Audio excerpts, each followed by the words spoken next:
Good morning, dear students. Today I'm going to discuss with you the poem The Village Blacksmith by Sir Henry Longfellow. The idea of the poem is about a blacksmith, someone who is working with iron, who is shaping iron, who lives in a poor house in the countryside with his children after the death of his beloved wife. He works every day from the morning till night in order to earn few pounds, in order to support his children and to ask nobody for money. First of all, I'm going to read the poem, then we are going to discuss it together. Under a spreading chestnut tree, the village smithy stands. The smith, a mighty man is he, with large and sinewy hands, and the muscles of his brawny arms are strong as iron bands. His hair is hard, black, and long. His face is like the tan. His brow is wet with honest sweat. He earns whatever he can, and looks the whole world in the face, for he owes not any man. Week in, week out, from morning till night, you can hear his bellows blow. You can hear him swing his heavy sledge with measured beat and slow, like a sexton ringing the village bell when the evening sun is low. And children coming home from school look in at the open door. They love to see the flaming forge and hear the bellows roar, and catch the burning sparks that fly like chaff from threshing floor. He goes on Sunday to the church and sits among his boys. He hears the parson pray and preach. He hears his daughter's voice singing in the village choir, and it makes his heart rejoice. It sounds to him like her mother's voice singing in paradise. He needs must think of her once more, how in the grave she lies. And with his hard, rough hand he wipes a tear out of his eyes. Toiling, rejoicing, sorrowing, onward through life he goes. Each morning sees some task begin, each evening sees it close. Something attempted, something done, has earned a night's repose. Thanks, thanks to thee, my worthy friend, for the lesson thou hast taught. Thus, at the flaming forge of life, our fortunes must be wrought. Thus, on its sounding anvil, shaped each burning deed and thought.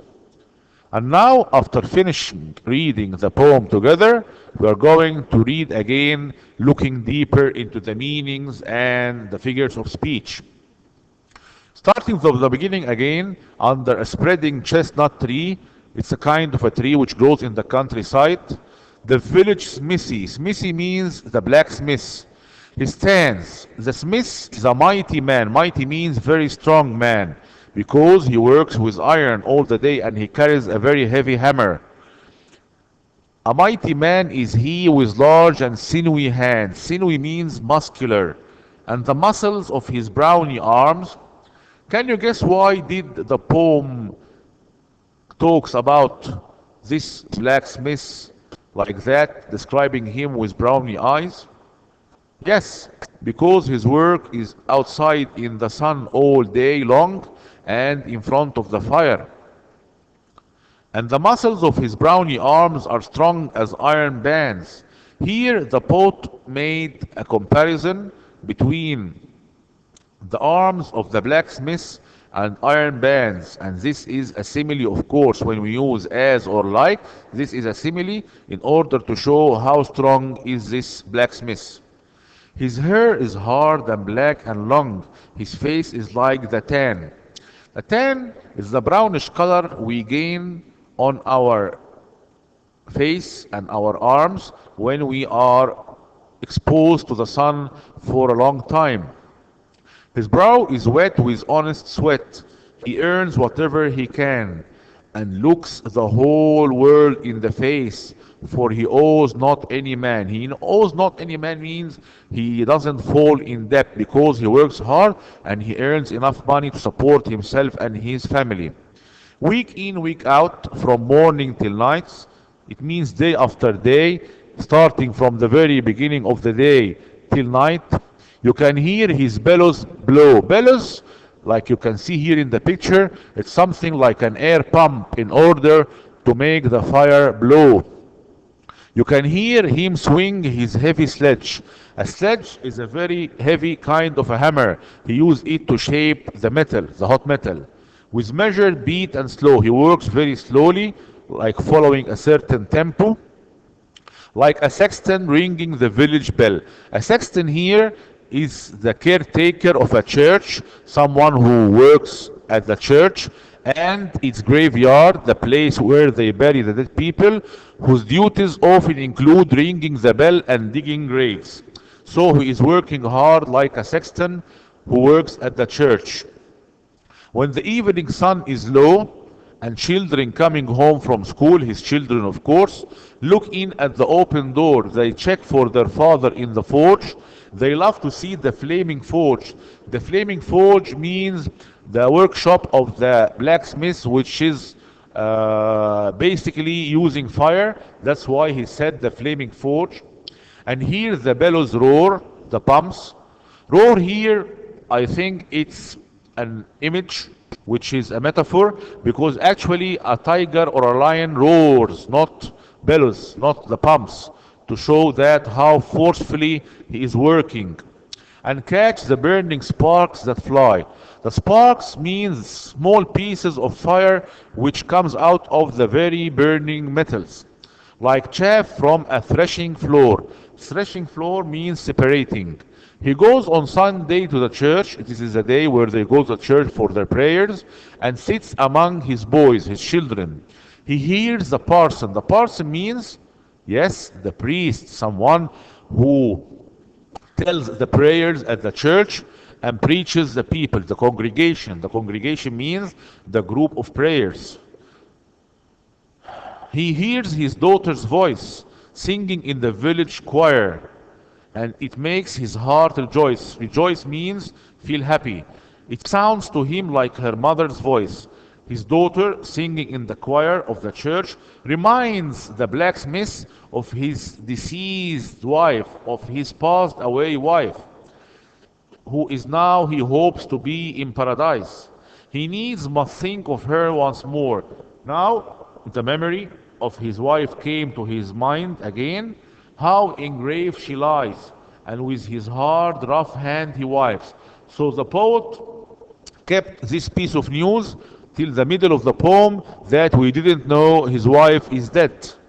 A tear out of his eyes, toiling, rejoicing, sorrowing. So this is life. Sometimes we toil, we work hard. Other times we rejoice, we feel happy, and we sometimes feel sad and sorrowful. Onward through life he goes. He continues his life. Life doesn't stop for the death or the absence of someone. We must go on living our life. Each morning sees some task begin. Every day he goes to his forge and starts his work. Each evening sees its close. He closes his forge by every night. Something attempted, something done. Attempted means started. And something done, finished his work, has earned a nice repose. Repose means rest. After hard, tiring day of work, he can now have some rest at his home. Thanks to thee. To thee means to you, my worthy friend. The poets say that this man is worthy.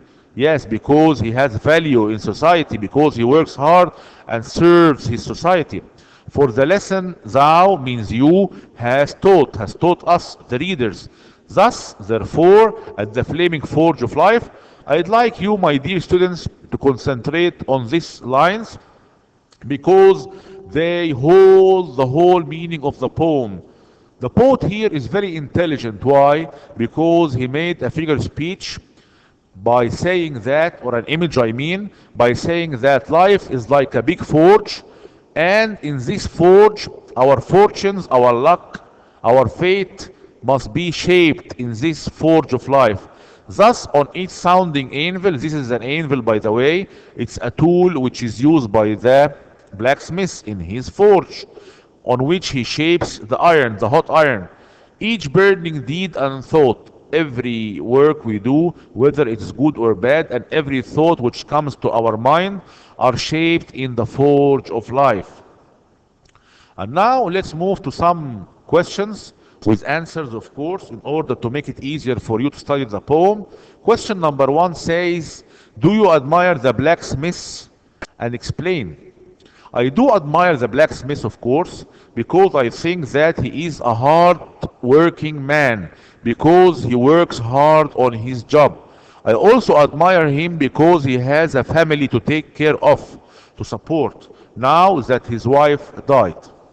Question 2. Why is the blacksmith able to look the whole world in the face? The blacksmith is able to look the whole world in the face because he is an honest man, so he doesn't owe anything to anyone. Question 3. Why does his daughter's voice make his heart rejoice? Rejoice means feel happy. His daughter's voice makes his heart rejoice because it sounds like her mother's voice, and she is now dead. So her voice makes him remember her, and makes his heart rejoice means to be filled with happiness. Question 4. Which details tell you that the blacksmith is an honest, hard-working man? With these details, you can see that the blacksmith is an honest, hard-working man. So pay attention to them.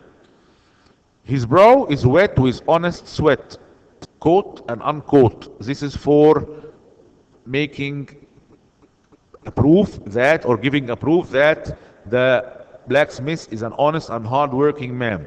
Another important sentence which is week in, week out, from morning till night, you can hear his bellows blow. I think that these are some of the most important details of why you can see the blacksmith is an honest, hard-working man. Question 5. What does the tear in his eye indicate about him? Indicate means show. A tear in his eye indicates that he is sad because of his wife's death. It also means that even if he is really sad about his wife's death, he doesn't cry much. Question 6. President Theodore Roosevelt once said in a Labor Day address speech, far and away the best prize that life offers is the chance to work hard at work worth doing. Do you think the village blacksmith would agree or disagree with this sentiment? Explain your answer. I think that the blacksmith would agree. I think this because he works so much and so hard to maintain, to keep, to support his family. I think that he enjoys working at this because I know that if you don't like a job, you wouldn't work so hard. I also think that he enjoys his work because when kids come out from school, they see all the sparks and he can amuse or entertain them, and that is a good thing. And now let's move to the poem analysis. We're going to skip some lines and start by the important paragraphs. Paragraph 2. The poem begins by picturing the site of a blacksmith's workplace as under a spreading chestnut tree. He's working outside in the open air. Then specifically describe the smith himself as a man made strong by his work, being mighty, with brawny arms strong as iron bands. The smith's physical appearance continues to be the focus or the main interest in stanza 2. He wears his black hair long. He keeps it long. He is tan from working outside in the sun. More important, however, his character can now be revealed, can be showed. He is honest, willing to do any type of work, and owes not any man. He doesn't fall in debt. The third stanza centers or focuses on how important the smith's work to a village society. He is very useful. All year long, people can hear the bellows blow, the bellows of the blacksmith, and the regular beat of his heavy sledge, his heavy hammer. The sounding rhythms of his workplace are as central to the villagers as the tolling of the church bell when the evening sun is low. In stanza 4, even children realize or know that the significance of the blacksmith as they stop to watch the smith work on their way home from school and enjoy the excitement of the flaming forge, the roaring bellows, and the burning sparks. The poem moves away from the blacksmith's workplace to the town church in the fifth stanza with his children, the widowed smith. Widowed means his wife passed away or died. Now he is alone by himself. He listens to the parson pray and preach. The parson means, as we said before, the priest of the church, and to his daughter's voice singing in the village choir. Although the service at the church makes his heart rejoice, happy, in stanza 6, the sound of his daughter singing reminds him of his wife's voice, singing in paradise, hopefully. Her death and the grave, which cause him to shed a tear because of life's trials. Stanza 7 and 8, the last two stanzas, summarize the message of the blacksmith's example. His life is a mixture of ordinary human experience, toiling, rejoicing, and sorrowing.